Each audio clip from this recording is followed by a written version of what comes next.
அனைவருக்கும் வணக்கம். தட்டி தூக்கி இருக்குது இந்தியா.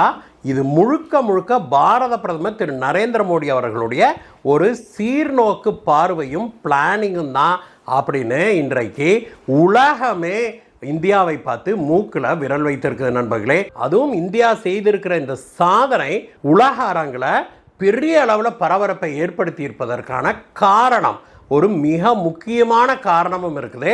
அது என்ன, இந்தியா செய்த சாதனை என்ன, அதை கண்டு ஏன் உலக நாடுகள் இப்படி மிரண்டு போயிருக்குது, இதுதான் இன்றைய முக்கியமான செய்தி நண்பர்களே. இது போக ஈரானில் நடந்து வருகிற அமெரிக்க இஸ்ரேலுக்கும் ஈரானுக்குமான போர் இருக்குது இல்லையா, அதை பற்றிய லேட்டஸ்ட் அப்டேட்டை பார்க்கலாம். மிக முக்கியமாக ஈரானுடைய ஆக உயரிய பாலத்தை அமெரிக்கா நொறுக்கி தள்ளி இருக்குது. நொறுக்குனதோடு இல்லாமல் நம்மளுடைய ஃபேவரட் உலக பவர் ஸ்டாரான ட்ரம்ப்பு அதை தொடர்ந்து ஒரு அறிவிப்பும் செய்தார் பாருங்க. உண்மையிலேயே நம்ம ஊர் பவர் ஸ்டார் தோத்தாருன்னே சொல்லணும். அந்த அளவுக்கு ட்ரம்ப்பு ஒரு விஷயத்தை கிளப்பி விட்டுருக்கிறாரு. இதை இரண்டாவது செய்தியாக பார்க்கலாம். இது போக மேலும் சில குட்டி குட்டி செய்திகள் இருக்குது இந்த போர் தொடர்பாக. வாங்க நண்பர்களே, இன்றைய வீடியோவுக்கு போகலாம். அதுக்கு முன்னாடி நீங்கள் எங்களுக்காக செய்ய வேண்டிய ஒரே ஒரு விஷயம் இருக்குது. அது என்னன்னா, கீழே இருக்கிற சப்ஸ்கிரைப் பட்டனை தட்டி உங்களுடைய ஆதரவை எங்களுக்கு தெரிவிங்கள் நண்பர்களே. அது மட்டும் இல்லை, இந்த வீடியோ உங்களுக்கு பிடிச்சிருந்துன்னா ஒரு லைக் போடுங்க. அதே போல் இந்த வீடியோவை உங்கள் நண்பர்களிடம் ஷேரும் பண்ணுங்கள். உங்களுடைய லைக்ஸும் ஷேர்ஸும் தான் எங்களுக்கு மிகப்பெரிய பூஸ்டாக வருது. வாங்க நண்பர்களே, வீடியோவுக்கு போகலாம்.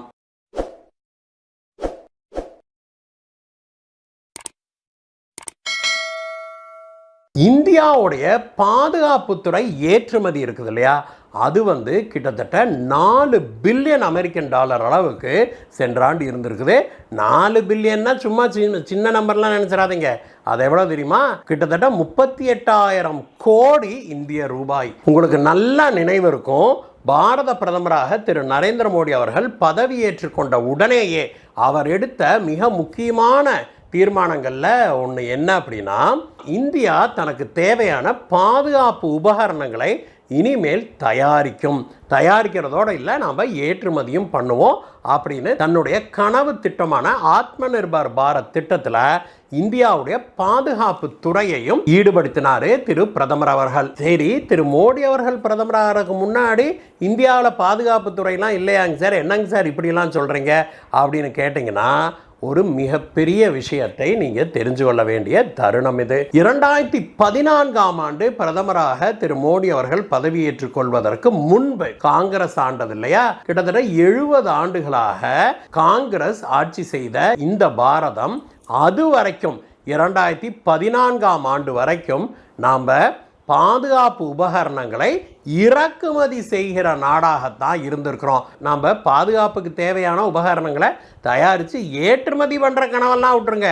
அதுக்கு முன்னாடி பாதுகாப்பு உபகரணங்களை இந்தியாவில் தயாரிக்கிறதே பெரிய குதிரை கொம்பாக இருந்திருக்குது. பெரிய அளவில் நம்ம அதை தயாரிக்கவே இல்லை. இந்தியாவுடைய தேவைக்கான 98% பாதுகாப்பு உபகரணங்களை நாம் பிற நாடுகள்கிட்ட வாங்கிக்கிட்டு தான் இருந்தோம், இறக்குமதி செய்து கொண்டு தான் இருந்தோம். ஆனால் பிரதமர் மோடி இங்கே பதவியேற்ற பிறகு அவர் கேட்ட மிக முக்கியமான கேள்வி இதுதான்.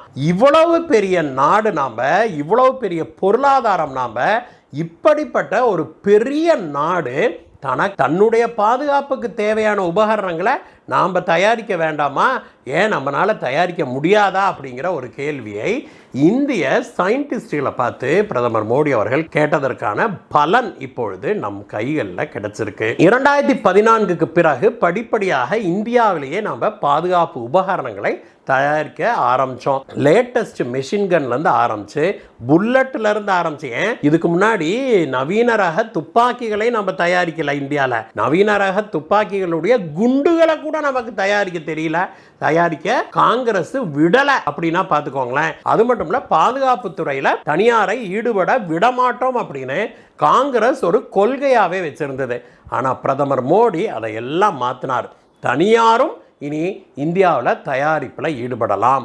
நீங்கள் துப்பாக்கி தயாரிக்கிறதுக்கு உங்களுக்கு தெரியுமா, ட்ரோன் தயாரிக்க தெரியுமா, அல்லது விமானங்களையே தயாரிக்க தெரியுமா, தாராளமாக நீங்கள் வாங்க, டெக்னாலஜி கொண்டாங்க, டெக்னாலஜி வேணுனாலும் நாம் வெளிநாட்டோட ஒப்பந்தம் போட்டு அங்கிருந்து முழுசா நாம் உபகரணங்களை வாங்குறதுக்கு பதிலாக அவங்க கிட்ட டெக்னாலஜி டிரான்ஸ்ஃபர் வாங்குவோம், எங்களுக்கு அந்த தொழில்நுட்பத்தையும் கொடுங்க, அதுக்கும் சேர்த்து நான் காசு கொடுக்குறேன்னு சொல்லி தொழில்நுட்பத்தை வாங்கி படித்து அதை மாடிஃபை பண்ணி நாம் தயாரிக்கலாம் அப்படின்னு சொல்லி பிரதமர் மோடி அவர்கள் தன்னுடைய கனவு திட்டத்தை செயல்படுத்த தொடங்கினார். சின்ன சின்ன துப்பாக்கிகள், எரி கைகுண்டுகள் முதற்கொண்டு இன்றைக்கு ரஃபேல் போர் விமானத்தை கூட இந்தியாவில் தயாரிக்கிறதுக்கு நாம் ஆவணம் செய்து கொண்டு வருகிறோம். அப்படின்னா பார்த்துக்கோங்களேன், ரஃபேல் போர் விமானத்துக்கு கூட டெக்னாலஜி டிரான்ஸ்ஃபரோடு கூடிய ஒரு அக்ரிமெண்ட்டை நம்ம போட்டிருக்கிறோம். இது மட்டுமல்ல, ரஷ்யாவோடு 6th ஜெனரேஷன் போர் விமானங்களை தயாரிப்பதற்கு நாம் இப்பொழுது பேச்சுவார்த்தை நடத்தி வருகிறோம். அந்த விமானங்களை ரஷ்யா முழு டெக்னாலஜி டிரான்ஸ்ஃபரோட சாஃப்ட்வேர் சோர்ஸ் கோட் உட்பட எல்லாவற்றையும் இந்தியாவுக்கு கொடுப்பதற்கு தயாராக இருக்குது. அந்த நிலைக்கு இந்தியா முன்னேறி இருக்குது. கடந்த ஆண்டு இப்படி நாம் தயாரித்த பல பொருட்களை ஏற்றுமதி செய்திருக்கிறோம். ஏவுகணைகளை ஏற்றுமதி செய்திருக்கிறோம். ஏன் நம்ம பிரம்மோஸை கூட நம்ம ஏற்றுமதி செய்திருக்கிறோம். ஒரு நாட்டுக்கு பிரம்மோஸ் அனுப்பியிருக்கிறோம். அது எந்த நாடுன்னு உங்களுக்கு தெரியும், பிலிப்பீன்ஸ். இன்னொரு நாடு பேச்சுவார்த்தையில் இருக்குது. அந்த நாடு இப்பொழுது பிரம்மோஸை வாங்குவதற்கு அட்வான்ஸ் ஸ்டேஜஸில் இருக்கு பேச்சுவார்த்தை. இதே சமயத்தில் ஆபரேஷன் சிந்தூருக்கு பிறகு பார்த்தா கிட்டத்தட்ட 50 நாடுகளுக்கும் மேலாக இந்தியாவிடம் பாதுகாப்பு உபகரணங்களை கேட்டு இப்போ கியூ கட்டி நிற்கிறாங்க. அப்படிங்கிறது உங்களுக்கு தெரியுமா? ஏன் அப்படின்னா, ஆபரேஷன் சிந்தூர்ல இந்தியா பயன்படுத்திய பெரும்பாலான இராணுவ தளவாடங்கள், ஏவுகணைகள், ராக்கெட்டுகள் எல்லாமே இந்திய தயாரிப்பு. ரஷ்யாவுடைய S-400 நாம் பயன்படுத்தினாலும் கூட அந்த S-400 ரேடாரோடு சேர்த்து இந்தியாவுடைய ஆன்டி டிஃபென்ஸ் ஷீல்டு இருக்குது இல்லையா, அதனோடு நாம் இணைத்து விட்டோம். அதில் இணைத்ததில் S-400 ரேடார்லேருந்து ஆரம்பித்து அதற்கு பிறகு நம்மளுடைய சிஸ்டம்ஸ் இருக்குது இல்லையா, இருக்கிறதுலே கீழே L-70 கன்ஸ் இருக்குது. அந்த கன் வரைக்கும் நாம் நம்மளாகவே சுயமாக தயாரிச்சிருக்கிறோம். அதையெல்லாம் கனெக்ட் பண்ணியிருக்கிறோம். இந்த டெக்னாலஜி எல்லாம் இப்பொழுது தேவை அப்படின்னு பல நாடுகள் கேட்குறாங்க.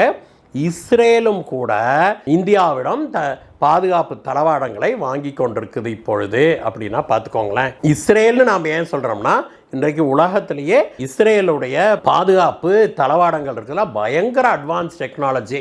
அவங்க கிட்ட இருந்தால் நாம் வாங்கிட்டு இருந்தோம், ராக்கெட்டு, மிசைலு, ரேடார் டெக்னாலஜி உட்பட.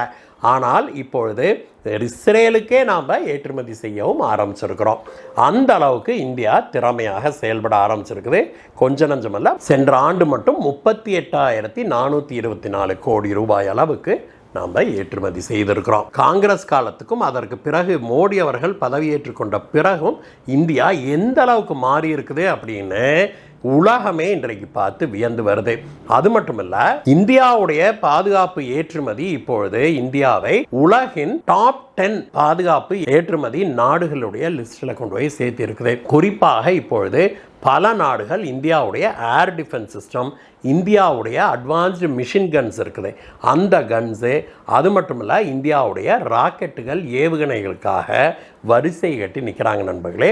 அதில் பல நாடுகள் இந்தியாவுடைய பிரம்மோஸுடைய திறமையை பார்த்தும் இந்தியாவுடைய ஏர் டிஃபென்ஸ் ஷீல்டுடைய திறமையை பார்த்தும் மூக்கில் விரல் வச்சிருக்கிறாங்க அப்படிங்கிறது தான் உண்மை.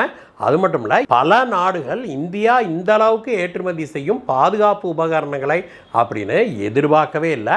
இந்த ரிப்போர்ட் ஒரு பெரும் அதிர்ச்சியையும் ஆச்சரியத்தையும் பல நாடுகளுக்கு ஏற்படுத்தி இருக்கிறது உண்மைதான். இது முதலாவது. இரண்டாவது செய்தியாக நாம் என்ன பார்க்கணும் அப்படின்னா, அமெரிக்க அதிபர் ட்ரம்ப் இருக்கார் இல்லையா, அவர் ஒரு செய்தி ஒன்று வெளியிட்டார் நேற்றைய தினம். அவர் ஒரு வீடியோவோடு சேர்த்து ஒரு செய்தி வெளியிட்டார். அதில் என்ன அப்படின்னா, ஈரானுடைய ஒரு மிகப்பெரிய பாலம், ஈரானுடைய ஆக பெரிய பாலமே, உயரிய பாலமே அதுதான். அந்த பாலத்தை நேற்று அமெரிக்கர்கள் குண்டு போட்டு தகர்த்தார்கள் அப்படிங்கிற வீடியோவை போட்டார். அந்த வீடியோவை அந்த மனுஷன் வெளியிட்டதோடு இல்லாமல் அதற்கு பிறகு அவர் சொன்ன விஷயங்கள் தான் இப்போ பயங்கர வைரலாக போகுது. அவர் என்ன சொல்கிறார் அப்படின்னா, இப்பொழுது ஒரு பாலத்தை நாங்கள் அடிச்சிருக்கிறோம், நீங்கள் கூடிய சீக்கிரம் எங்கள் கூட ஒப்பந்தம் கையெழுத்து போடலை அப்படின்னா அவ்வளோதான், பாலத்திலேருந்து ஆரம்பித்து வரிசையாக ஒன்றா அடிப்போம், உங்களுடைய நீர்நிலைகளை அடிப்போம், உங்களுடைய வாட்டர் டீசலினேஷன் பிளான்ட் இருக்கு இல்லையா, கடல் தண்ணியை நல்ல தண்ணியாக மாற்றுகிற அந்த டீசலினேஷன் பிளான்ட்டெல்லாம் இருக்கு இல்லையா, அதையெல்லாம் உடச்சி நொறுக்குவோம். அதற்கு பிறகு உங்களை வந்து கற்காலத்துக்கே கொண்டு போய் தள்ளிடுவோம். தப்பிச்சுக்கிறதுக்கு இப்பயே வந்து எங்ககிட்ட சரணடைங்க அப்படின்னு சொல்லி அவர் சொல்லியிருக்கிறாரு. இது வந்து உலக அரங்கில் பெரும் பரபரப்பை ஏற்படுத்தி இருக்குது. இதற்கு ஈரான் என்ன பதில் சொல்லியிருக்குதுன்னா, எங்களுடைய ஒரு பாலத்தை நீங்கள் அழிச்சிங்க இல்லையா, இதுக்கு கல்ஃப் நாடுகளை சேர்ந்த 8 பாலத்தை நாங்கள் இன்னைக்கு உடைக்க போகிறோம் அப்படின்னு அறிவிச்சிருக்குது.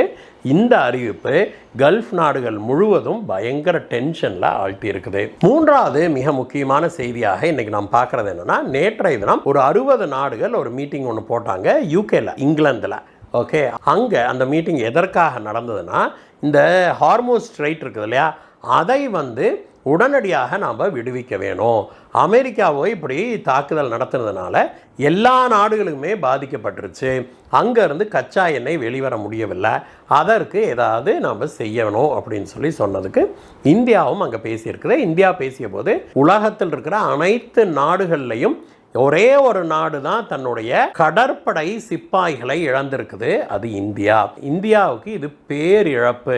அது மட்டுமல்ல, இந்தியாவுடைய பொருளாதாரமும் பெரிய அளவில் பாதிக்கப்பட்டிருக்குது. அதனால் இந்த பிரச்சனைக்கு நாம் ஒன்ஸ் அண்ட் ஃபார் ஆல் முடிவு கட்ட வேணும். அதற்கு நாம் இப்போ ஸ்ட்ரெயிட் ஆஃப் ஹார்மோஸ் திறக்கிறது மட்டுமல்ல, எதிர்காலத்தில் இப்படி பிரச்சனை எழாமல் இருப்பதற்கு நாம் நீண்ட கால திட்டம் ஒன்று போடணும். ஸ்ட்ரெயிட் ஆஃப் ஹார்மோஸை பைபாஸ் பண்ணுறதுக்கு அங்கேருந்து UAE ஒமான் வழியாக ஒரு பைப்லைனை போட்டு இந்த பக்கம் கடல் வரைக்கும் நீட்டிச்சோம் அப்படின்னா இங்கேருந்தே போய்க்கலாம். ஸ்ட்ரெயிட் ஆஃப் ஹார்மோஸ் வழியாக கப்பல் போக வேண்டிய அவசியமே இருக்காது அப்படின்னு இந்தியா ப்ரப்போஸ் பண்ணியிருக்கு. அதற்கு பிறகு அங்கேருந்து ஐரோப்பிய நாடுகள் வரைக்கும் நாம் அதை கொண்டுட்டு போக முடியும் அப்படின்னு சொல்லி இந்தியா ப்ரப்போஸ் பண்ணியிருக்கு. அதை பெருவாரியான நாடுகள் ஏற்றுக்கொண்டும் இருப்பதாக செய்திகள் வெளியாகி இருக்குது. அதே சமயத்தில் சவுதி அரேபியா ஏற்கனவே ஈஸ்ட் வெஸ்ட் பைப்லைன் ஒரு பைப்லைன் போட்டு வச்சுருந்தாங்க. அந்த பைப்லைன் இப்பொழுது முழுமையாக பயன்படுது. இதனால் ஸ்ட்ரெயிட் ஆஃப் ஹார்மோஸ் வழியாக கச்சா எண்ணெய் கப்பல்கள் சவுதி அரேபியாவுக்கு செல்ல வேண்டிய அவசியம் இல்லை. அவையெல்லாம் இந்த பக்கம் ரெட் சீல வந்து லோடு ஏற்றிக்கிட்டு இந்த வழியாக போயிடுது அப்படிங்கிறத பார்க்குறோம். இது வந்து இப்பொழுது ஒரு மிகப்பெரிய ஆல்டர்னேட்டிவாக செயல்பட்டு வருவதையும் இந்தியாவும் சுட்டிக்காட்டி இருக்குது. சவுதி அரேபியாவும் அதை பற்றி பேசியிருக்குது. எது எப்படி இருந்தாலும் நண்பர்களே, இந்த ஈரான் மீது தொடுக்கப்பட்டிருக்கிற இந்த போர் ஒரு முடிவுக்கு வந்தாதான் இனி உலகமே நிம்மதி பெருமூச்சு விட முடியும் அப்படிங்கிறதான் உண்மை. அதே சமயத்தில் இந்தியாவுடைய பாதுகாப்பு இராணுவ தளவாடங்களுடைய ஏற்றுமதியும் மென்மேலும் உயர்ந்து கொண்டு தான் இருக்குது, உயர வேணும் அப்படிங்கிறதான் நம்முடைய அவாவாகவும் இருக்குது. இந்த வீடியோவை பற்றிய உங்களுடைய கருத்துக்களை சொல்லுங்கள் நண்பர்களே. மீண்டும் உங்களை வேற வீடியோ சந்திக்கிறேங்க. Bye bye.